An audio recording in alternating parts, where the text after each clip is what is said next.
χαρά σε όλους και καλώς ήρθατε σε μια ακόμα εκπομπή. Σήμερα θέλουμε να σχολιάσουμε τις μεταγραφικές εξελίξεις στην ομάδα μας αλλά και τις αγωνιστικές εξελίξεις, ξεκινώντας φυσικά από τι άλλο παρά το ποδόσφαιρο. Η ομάδα μας νίκησε τον Ατρόμητο το Σάββατο στην πρεμιέρα του πρωταθλήματος στο Γεώργιος Καραϊσκάκης με 1-0. Σκόρερ του αγώνα χρήστηκε ο Ντάβιτ Κάρμο στο 82ο λεπτό. Ήταν γενικώς ένα μάτς με πολλές χαμένες ευκαιρίες για την ομάδα μας και με ένα χαμένο πέναλτι από τον Ελκαμπή. Η εικόνα της ομάδας μας γενικότερα στο πρώτο ημίχρονο δεν ήταν καλή. Δεν κάναμε πολλές επιθέσεις, χάναμε πολλές ευκαιρίες. Γενικώς δεν ήμασταν πολύ παθητικοί και δεν παίζαμε ενεργητικό ποδόσφαιρο. Όλα αυτά όμως άλλαξαν στο δεύτερο ημίχρονο, καθώς η ομάδα παρουσιάστηκε όπως έπρεπε να παρουσιαστεί. Έχασε τη μία ευκαιρία μετά την άλλη, συμπεριλαμβανομένου και του πέναλτι, και έτσι κατέληξε στο αποτέλεσμα του 1-0, το οποίο δεν αποτυπώνει την πραγματικότητα.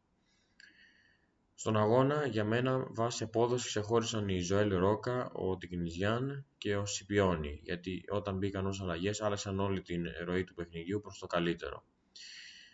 Ο Ρόκα και η Τικνιζιάν ειδικά είχαν μια άψογη συνεργασία μεταξύ τους. Πιστεύω ότι έτσι και προπονηθούν και άλλο θα δούμε πολύ ωραία πράγματα τη φετινή σεζόν.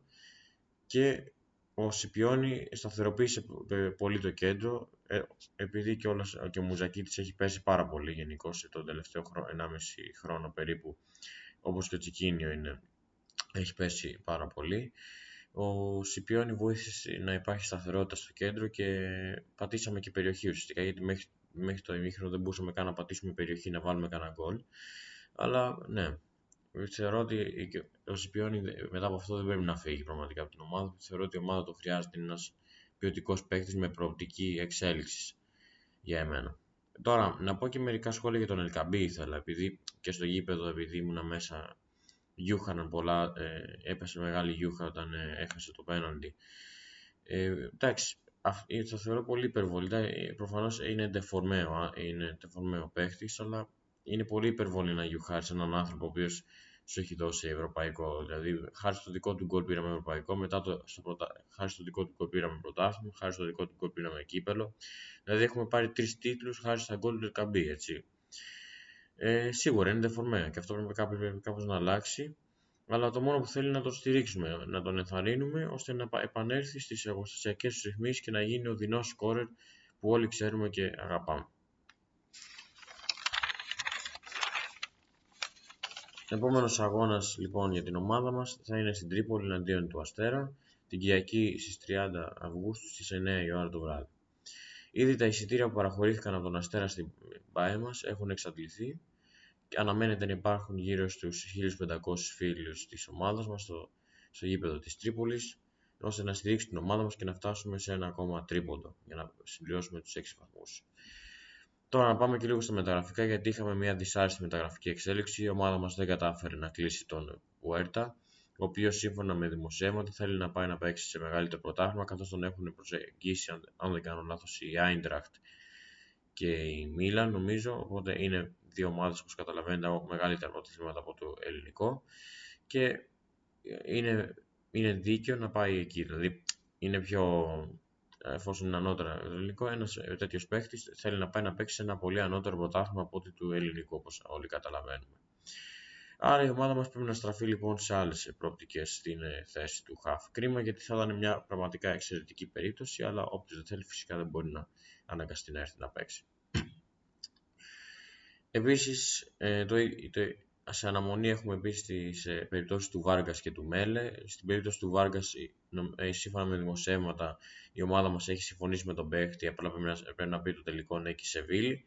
Αναμένουμε εξελίξεις και εκεί. Καλό θα ήταν να γίνει το γρηγορότερο, γιατί σύντομα πρέπει να δηλώσουμε και την ευρωπαϊκή λίστα για το Europa League και καλό θα ήταν να έχουμε όσες γίνεται περισσότερες προσθήκες. Τώρα για το Μέλε έχει παγώσει πολύ η υπόθεση, δεν ξέρω, δεν είναι πολύ καλό αυτό, αλλά αναμένουμε, γιατί δεν υπάρχει άλλος τρόπος, δυστυχώς. Επίσης, σήμερα ενεργοποιήσαμε και την οψιόν αγοράς του Ζώτα Σίλβα. Ο Ζώτα Σίλβα πλέον δεν θεωρείται δανεικός από την Νότιχαμ, αλλά είναι παίχτης με κανονική μεταγραφή στον Ολυμπιακό, ο οποίος υπέγραψε συμβόλαιο με την ομάδα μας μέχρι το 2029. Τώρα πάμε και σε μερικά νέα και στο μπάσκετ. Στο μπάσκετ χθες έγινε η κλήρωση του Super Cup της Ευρωλίγκας, το οποίο θα διεξαχθεί στο Αμπου Ντάμπι το διάστημα 18 με 19 Σεπτεμβρίου. Στις 18 Σεπτεμβρίου ο Ολυμπιακός θα αντιμετωπίσει την Φενέρ, όπως ακριβώς έγινε δηλαδή και στον ημιτελικό του Final Four φέτος, στις 5 η ώρα, και εφόσον προκριθεί στον τελικό θα αντιμετωπίσει μία εκ των Ρεάλ και Ντουμπάι. Υπενθυμίζω πως το πρώτο μάτς για την έναρξη της μπασκετικής σεζόν στην Ευρωλίγκα είναι στις 24 Σεπτεμβρίου κοντά στην Μπασκόνια, και λίγο πιο μετά έχουμε νομίζω την έναρξη στις εγχώριες διοργανώσεις με την έναρξη του ελληνικού Super Cup, στο οποίο θα κυκλοφορήσουν αργότερα ημερομηνίες, οπότε θα σας ενημερώσω όταν έχω και εγώ όταν έχουν βγει τέλος πάντων οι ημερομηνίες, θα σας ενημερώσω με νέα εκπομπή.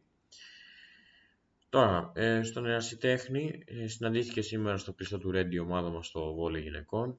Από σήμερα λοιπόν αρχίζει η προετοιμασία εν ώψη της νέας αγωνιστικής περίοδου. Υπενθυμίζω ότι η πρώτη επίσημη υποχρέωσή της είναι κόντρα στον ναό Θήρας στη Σαντορίνη στις 17 Οκτωβρίου, 6 ώρα αν δεν κάνω λάθος είναι ο αγώνας. Μπορείτε να το κοιτάξετε και στο site της ερασιτέχνη, αλλά νομίζω ότι είμαι σωστός, 6 ώρα είναι ο αγώνας. Και κάτι που ξέχασα να πω σχετικά με το ποδόσφαιρο είναι ότι χθες έγινε η κλήρωση του Κυπέλλου Ελλάδος και ορίστηκαν τα μάτσα στα οποία θα παίξει ο Ολυμπιακός, τα οποία είναι τα εξής. Θα παίξουμε με τη Λάρισα στις 2 Σεπτεμβρίου εκτός έδρας, με το Βόλο στις 9 Σεπτεμβρίου στο Καραϊσκάκι, με το Μαρκόπουλο στις 28 Οκτωβρίου εκτός έδρας και με τον Παναθηναϊκό στις 2 Δεκεμβρίου στο Καραϊσκάκης. Αυτά για σήμερα. Η εκπομπή μας, το ξέρω, μπορεί να ήταν σύντομη, αλλά δεν είχε μεγάλες εξελίξεις σήμερα. Αν σας άρεσε, πατήστε like και κάντε και εγγραφή, πατήστε και το καμπανάκι για να σας έρχονται οι ειδοποιήσεις, και θα τα πούμε στην επόμενη εκπομπή. Καλό βράδυ σε όλους.